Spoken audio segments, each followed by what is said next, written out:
तो last video में हम लोग डिस्कस कर चुके हैं कि समतल गति के अंतर्गत हमने भौतिक राशियां कितने प्रकार की होती हैं, अदिश राशि और सदिश राशि। मैं हम हल्का सा उसको आइडिया दे दूं कि अदिश राशियां वही राशियां जिनको प्रदर्शित करने के लिए केवल परिमाण की आवश्यकता होती है, दिशा की आवश्यकता नहीं होती है। ऐसी राशियों को हम अदिश राशियां कहते हैं।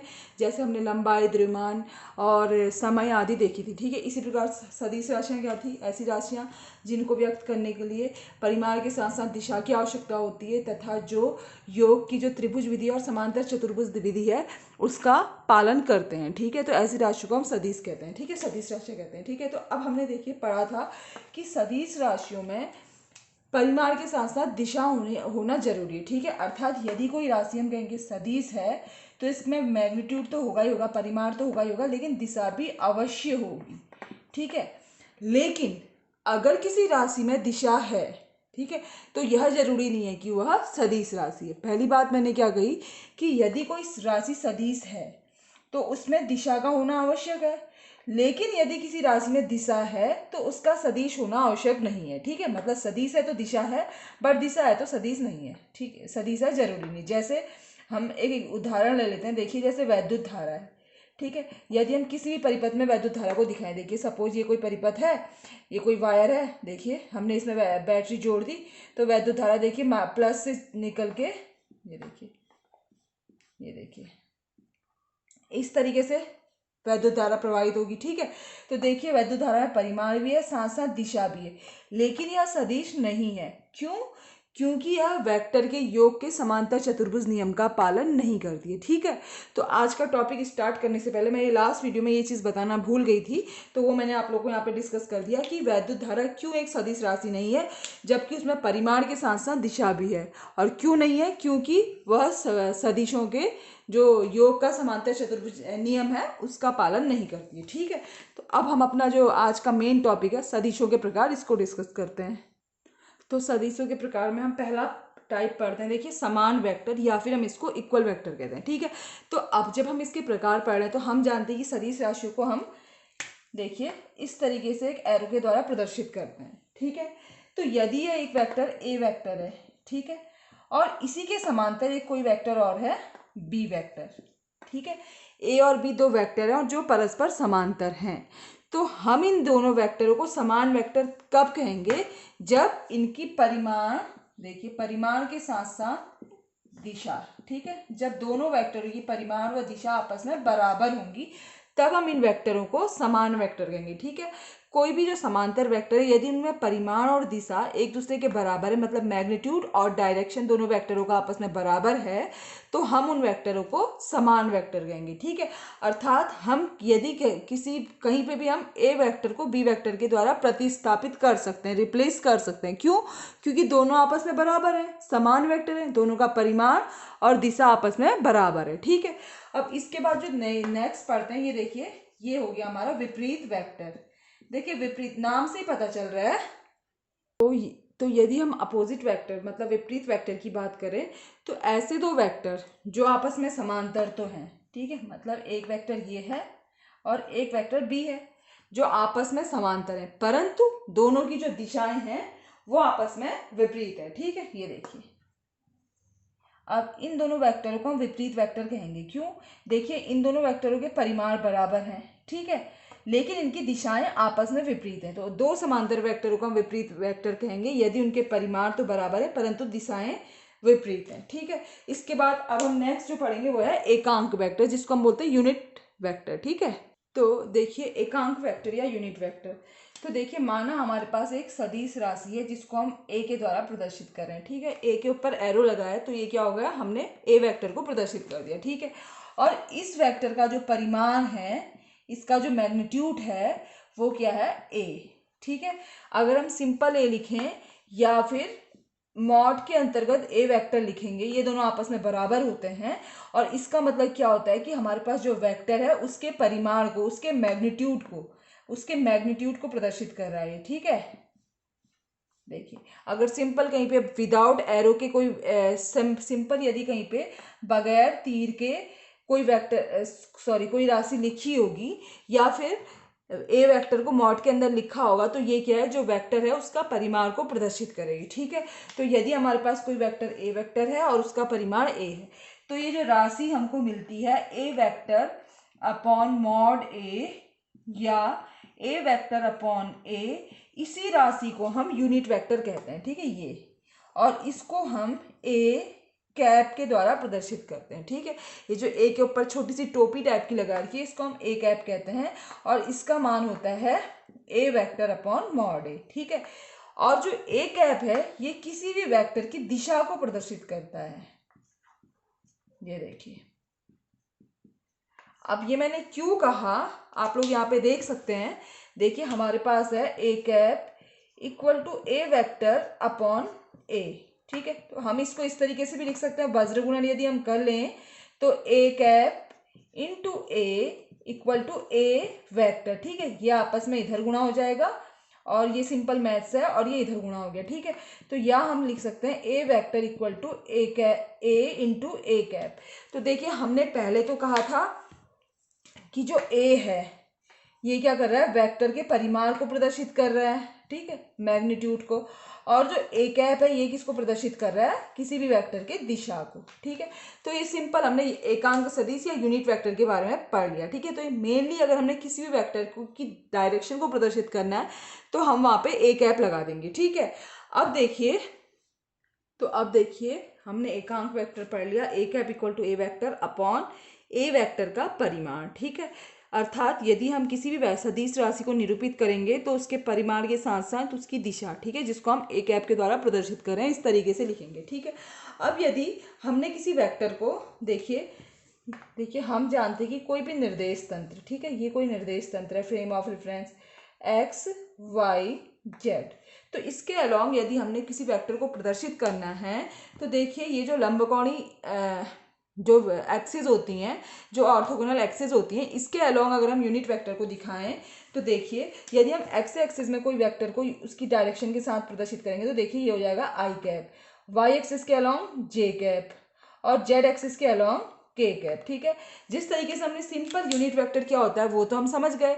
अब यदि हम ऑर्थोगोनल यूनिट वेक्टर मतलब लंबकोणीय एकांक सदिश समझेंगे तो देखिए जो हमारे पास ऑर्थोगोनल एक्सेस होती हैं, ठीक है, जिसके सापेक्ष हम किसी भी वस्तु की या किसी भी ऑब्जेक्ट की क्या है स्थिति और गति की दिशा को बतलाते हैं, तो इन एक्सेस के अलॉन्ग यदि हमने यूनिट वेक्टर दिखाना है तो देखिए एक्स एक्सिस के अलॉन्ग आई कैप, वाई एक्सिस के अलॉन्ग जे कैप और जेड एक्सिस के अलॉन्ग के कैप। और साथ ही साथ ये चीज़ याद रखिएगा, यदि हमने mod of I cap equal to mod of J cap, ठीक है, इनका अगर परिमाण निकालेंगे या फिर मॉड ऑफ के कैप तो इसका मान 1 होता है। ठीक है, अब देखिए ये जो चीज़ मैंने यहाँ पे बता रखी है इसके आधार पर मैं किसी वेक्टर को प्रदर्शित करती हूँ। ठीक है, यदि मैंने किसी वेक्टर को एक्स एक्सिस की धनात्मक, ये देखिए इधर को अगर हम चलेंगे तो ये पॉजिटिव एक्सिस होगी और यदि हम इधर को चलेंगे तो ये क्या होगी, ऋणात्मक एक्सिस होगी। ठीक है, ये माइनस एक्स एक्सिस हो जाएगी।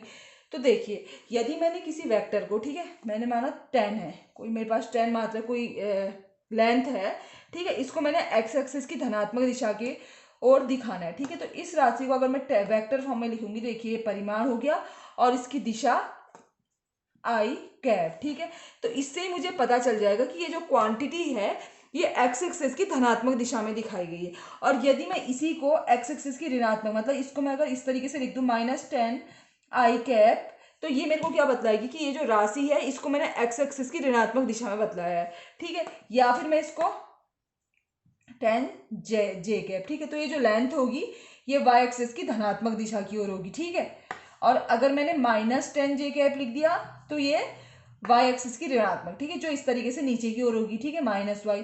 और इसी तरीके से यदि मैंने देखिए, ठीक है, यदि मैंने 10 के कैप लिख दिया तो मतलब जो मैं राशि को प्रदर्शित कर रही हूँ जेड एक्सिस की धनात्मक दिशा को, ठीक है, ये जो डायरेक्शन होगी इस तरीके से होगी।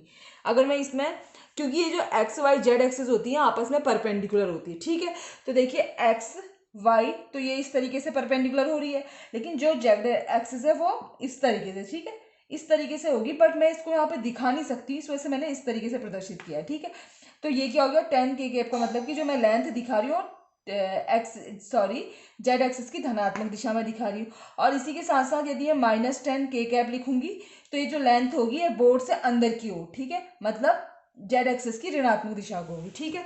तो इस तरीके से हम किसी भी वेक्टर को प्रदर्शित कर सकते हैं, ठीक है। तो देखिए इस तरीके से हम लंबकोणीय एक्सिस मतलब एक्स एक्सिस, वाई एक्सिस और जेड एक्सिस के अलोंग वेक्टर को प्रदर्शित कर सकते हैं, ठीक है। और सपोज देखिए यहाँ पर तो मैंने सिंपल एक्स एक्सिस की दिशा में, ठीक है, ये धनात्मक दिशा में वेक्टर प्रदर्शित किया है, ये ऋणात्मक, ठीक है। इसी प्रकार से ये वाई एक्सिस की धनात्मक दिशा में और ये ऋणात्मक दिशा में, और ये जो वेक्टर है +10 के मतलब जेड एक्सिस की धनात्मक मतलब जो बोर्ड से बाहर की ओर होगा उसके अलोंग, और -10 के मतलब कि जेड एक्सिस के ऋणात्मक दिशा मतलब कि जो बोर्ड के अंदर की ओर होगा, ठीक है। इस तरीके से मैं यहाँ पे प्रदर्शित करने की कोशिश करती हूँ, बट ये 3D डायग्राम है तो यहाँ पे प्रदर्शित नहीं किया जा सकता है, ठीक है। ये देखिए, और यदि आप लोग इस एक्सिस को देखना चाहें तो आप अपने घरों में कोनों में देख सकते हैं। दीवार पे देखिए, एक दीवार इस तरीके से, एक दीवार इस तरीके से और एक दीवार इस तरीके से होती है, ठीक है ना, एक दूसरे के परपेंडिकुलर। घर का कोई कोना देख सकते हैं, ठीक है। अब इसके बाद जो नेक्स्ट टॉपिक है देखिए, और इसी के अकॉर्डिंग देखिए मैं आपको एक चीज़ और दिखा दूं कि सपोज मैं एक कोई वेक्टर है मेरे पास ए, ठीक है।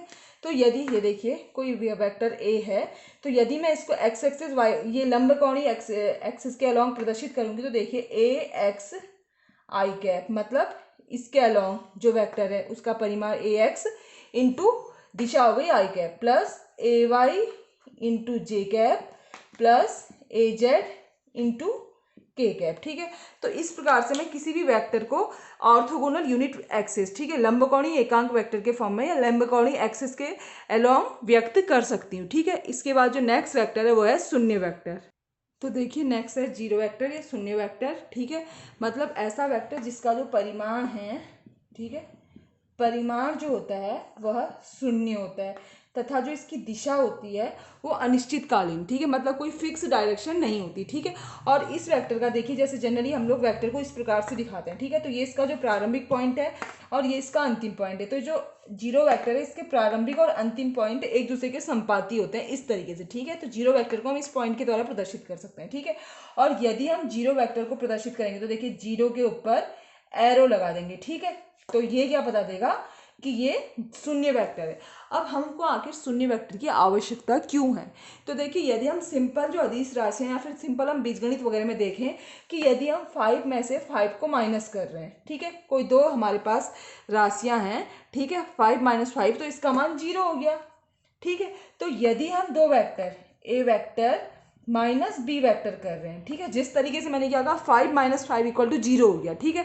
तो इस प्रकार से यदि मेरे पास मैं ए वेक्टर से बी वेक्टर को घटा रही हूँ और ए वेक्टर और बी वेक्टर इस प्रकार से कि आपस में बराबर हैं, ठीक है, इसका मतलब मैं इसको ए वेक्टर माइनस ए वेक्टर भी लिख सकती हूँ। क्यों? क्योंकि ए वेक्टर बराबर बी वेक्टर है, तो इसको घटा के 0 आएगा। लेकिन चूंकि दो सदिश राशियों के जो माइनस या जोड़ने या घटाने से क्या एक सदिश राशि मिलेगी, अतः इसको मैं इस तरीके से प्रदर्शित करूंगी, ठीक है। तो यदि दो आपस में बराबर सदिशों को आपस में घटाया जाए तो उनको प्रदर्शित करने के लिए हम देखिए जीरो वेक्टर का यूज करते हैं, ठीक है। इस वजह से हमको जीरो वेक्टर की आवश्यकता है, ठीक है। और यदि हमने किसी ये देखिए मूल बिंदु देखिए जैसे एक्स एक्सिस है, वाई एक्सिस है और ये जेड एक्सिस है, ठीक है, एक्स वाई और जेड, और ये क्या मूल बिंदु।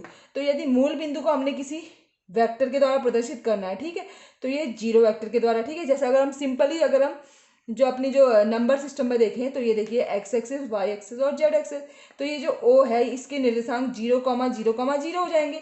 तो यदि हम वेक्टर फॉर्म में इसको प्रदर्शित करेंगे तो हम इसको जीरो वेक्टर के द्वारा प्रदर्शित करेंगे। इसी प्रकार से अगर कोई वस्तु विराम अवस्था में है, ठीक है, मतलब रुकी हुई है, तो उसका विस्थापन क्या होगा? वो भी शून्य होगा। और विस्थापन क्या एक सदिश राशि है तो उसको हम शून्य वेक्टर के द्वारा प्रदर्शित करेंगे, ठीक है। तो यदि हमको कहीं पे भी कोई जीरो वेक्टर जो कोई ऐसी वेक्टर प्रदर्शित करना जिसका परिमाण शून्य है तो हम उसको इस तरीके से प्रदर्शित करेंगे, ठीक है। ये तो हमने देख लिया कि हमको शून्य वेक्टर की आवश्यकता क्यों पड़ी, ठीक है। इसके बाद हम देखते हैं कि शून्य वेक्टर के गुण क्या हैं। तो शून्य वेक्टर के गुण देखिए, यदि हम क्या करेंगे कि कोई वेक्टर ए है, ठीक है, और इस पर हमने कोई जीरो वेक्टर ऐड कर दिया, ठीक है, तो इसका मान क्या हो जाएगा? ए वेक्टर, ठीक है। इसके साथ साथ ही देखिए अगर हमने जीरो वेक्टर का किसी परिमित संख्या से मल्टीप्लाई कर दिया, ठीक है, देखिए कोई डेफिनेट नंबर है हमारे पास, उसको हमने जीरो वेक्टर से मल्टीप्लाई कर दिया तो हमारे पास जीरो वेक्टर आएगा, ठीक है। इसके साथ साथ ही यदि हमने किसी राशि को, ठीक है, जैसे हमने पास कोई वेक्टर ए वेक्टर है, इसको हमने जीरो से मल्टीप्लाई किया तो इसका मान जीरो वेक्टर आएगा, ठीक है। तो इस प्रकार से हम जीरो वेक्टर का क्या क्या यूज कर सकते हैं हमने ये भी डिस्कस कर लिया। सबसे पहले हमने शून्य वेक्टर होता क्या है, ऐसा वेक्टर जिसका परिमाण जीरो होता है और जिसकी दिशा अनिश्चित होती है, ठीक है, और इसको हम इस तरीके से प्रदर्शित करते हैं जीरो के ऊपर एरो लगा के, ठीक है। इसकी आवश्यकता क्यों है, क्यों, यदि हम दो वेक्टरों को आपस में सब्ट्रैक्ट कर रहे हैं और वो दोनों वेक्टर आपस में बराबर हैं तो उसका मान जीरो आएगा, ठीक है। अब चूंकि वो सदिश राशि तो इसलिए हम उसको जीरो वेक्टर के द्वारा प्रदर्शित करेंगे। यदि कोई वस्तु स्थिर अवस्था में है तो उसका विस्थापन शून्य है तो उसको हम इस तरीके से प्रदर्शित करेंगे। और यदि हमने कोई वेक्टर जो कि मूल बिंदु पर स्थित है उसकी स्थिति को प्रदर्शित करना है तो वो क्या हो जाएगा, जीरो वेक्टर के द्वारा प्रदर्शित करेंगे, ठीक है। और इसके गुण क्या है कि यदि हमने जीरो वेक्टर को किसी परिमित संख्या से या फिर किसी परिमित वेक्टर से, ठीक है, ऐड किया, योग किया तो हमको वही वेक्टर प्राप्त हो जाता है। इसी प्रकार से यदि हमने जीरो वेक्टर को किसी परिमित संख्या से मल्टीप्लाई किया तो हमको फिर जीरो वेक्टर प्राप्त हो जाता है। और इसी प्रकार से यदि हमने किसी वेक्टर राशि को जीरो से मल्टीप्लाई किया, ठीक है, तो हमको वेक्टर प्राप्त हो जाता है जिसका मान जीरो वेक्टर होता है, ठीक है। तो इस प्रकार से हमने वेक्टरों के प्रकार या सदिशों के प्रकार डिस्कस कर लिए।